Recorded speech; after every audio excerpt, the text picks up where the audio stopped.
This is Scott with AffectiveDog.com, your nomadic dog trainer. I'm in Pentucket, which is also known as Portsmouth, New Hampshire. Sounds like a college town. But in the middle of it, there's in one area, there's this street called Chestnut Street, where they had to uncover it in 2003, and they made it a memorial, a very powerful memorial. So I'm going to tell everybody now, this is a trigger warning. A very powerful trigger warning. Talking about enslavement, murder, the loss of life, lack of respect for life, and for the dead. So for example, I'm going to count it down 5 seconds and I'll start my tour of this memorial.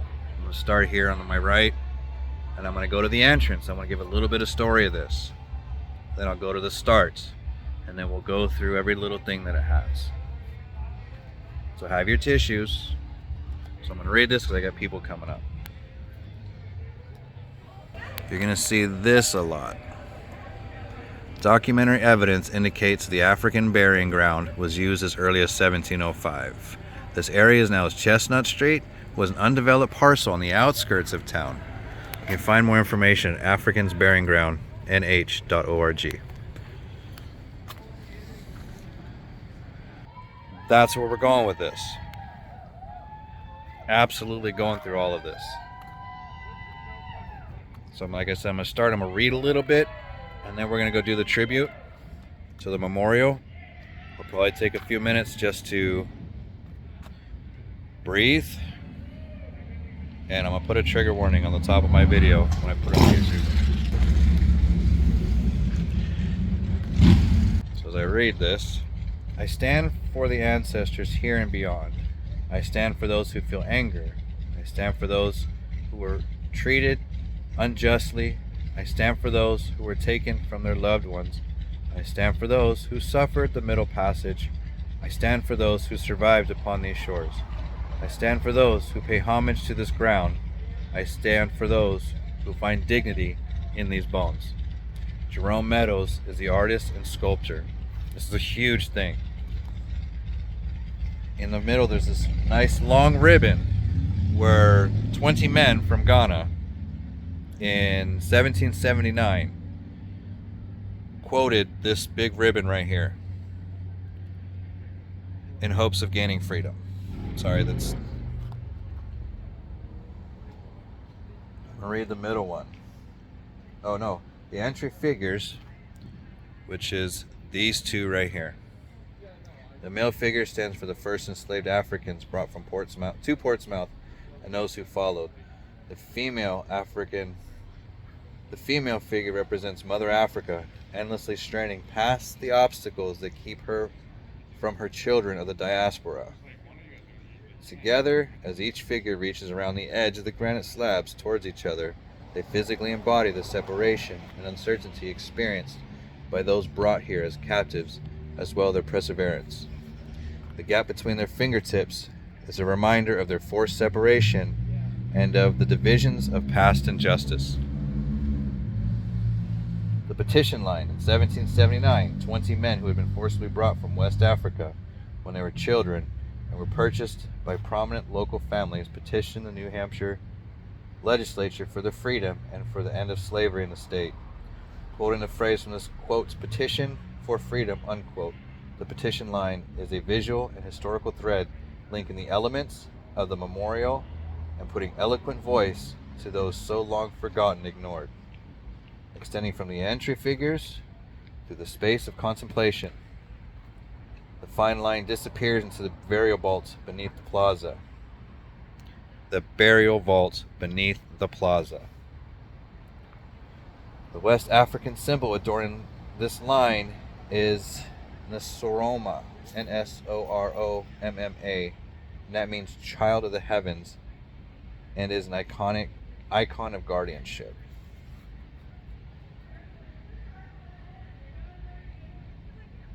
The burial vault lid, the adinkras figure, Sankofa, meaning the return and get it, learn from the past, forms a shield and cover of the burial vaults containing the inferred remains of those exhumed in 2003 and additional partial remains found at the site during preparations for the memorial. The community figures, which you'll see at the end. These life-size bronze silhouettes represent the collective community of Greater Portsmouth, gathered with resolve to acknowledge, protect, and pay homage to the souls whose remains were uncovered in 2003.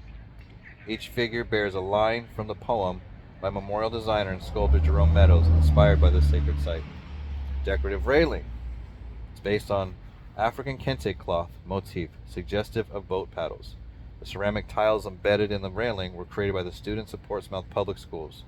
By forming the tiles, these school children link hands with the past children who worked here and future generations who will stop, remember, and stand for the forgotten. So we'll go up here, and then I'm going to read down the petition line.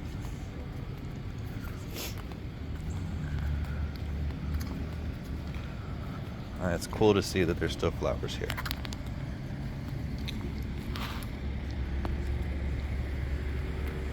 African Burial Ground Memorial.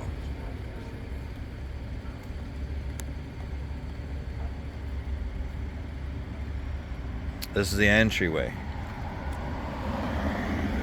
There's flowers, fresh flowers.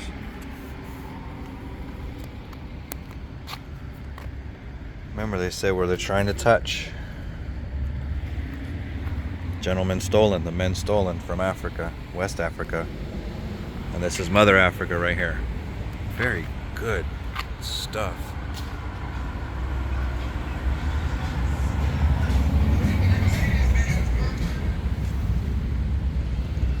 Oh, a very beautiful flower.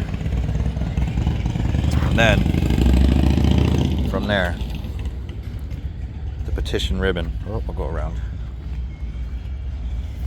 Take a minute to breathe this in. Is everybody okay?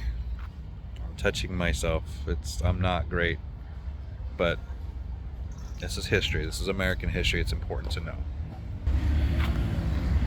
Natives of Africa now forcibly detained in slavery and said, state most humbly, sheweth that the God of nature gave them life and freedom upon the terms of the most perfect equality with other men.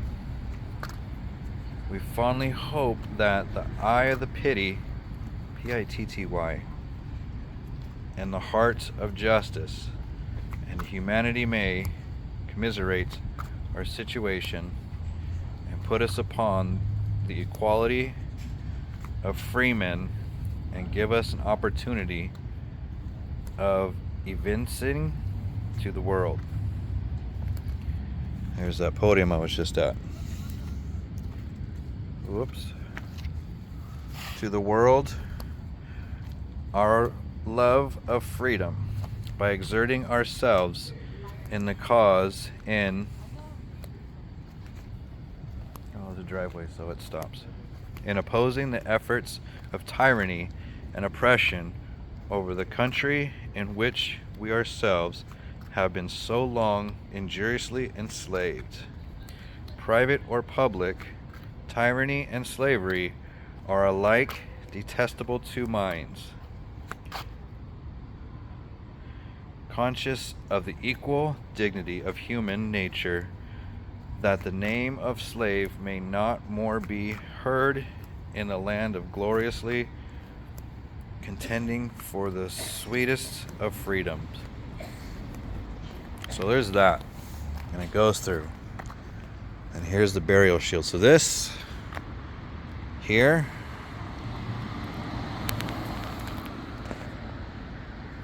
is a burial ground.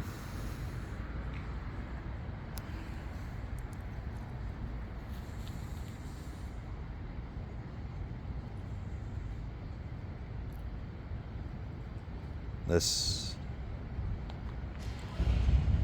is a burial ground.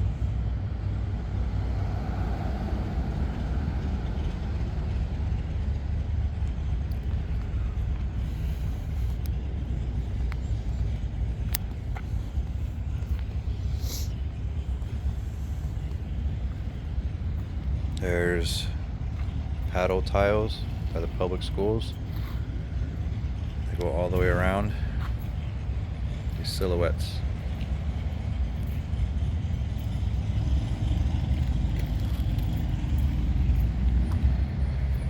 I stand for the ancestors here and beyond. I stand for those who feel anger. I stand for those who are treated unjustly. I stand for those who are taken from their loved ones. I stand for those who suffered the Middle Passage. I stand for those who survived upon these shores. I stand for those who pay homage to this ground. I stand for those who find dignity in these bones.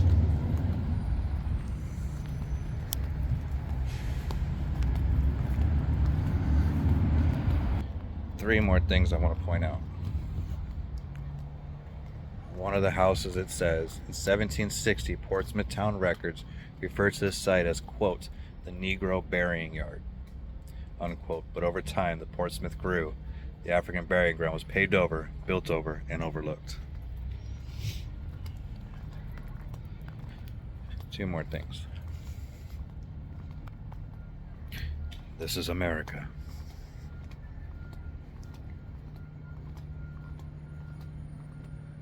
The first black person recorded in Portsmouth history arrived in 1645. In 1708, the New Hampshire governor, Dudley, reported that there were 70 enslaved Africans in the colony. A few black people in colonial Portsmouth were free, but most were not. I'm sure there's a lot more around here. I actually found this on Roadside America. Portsmouth African burying, not burial, burying ground. Burying ground. And then it got overlooked and paved over. This is America. So there was some people up there. I'm gonna come back up and I'm gonna sit for a minute. And I'm actually gonna sit here and focus on the silhouettes so anybody else can see it. There's people up top, so I'm not gonna go over there.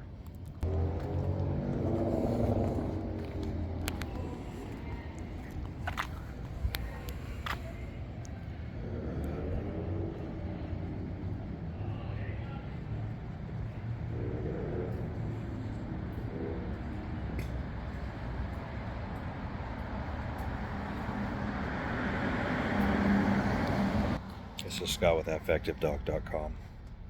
On Pentucket, stolen land. West Ghana, West Africans. Burying ground.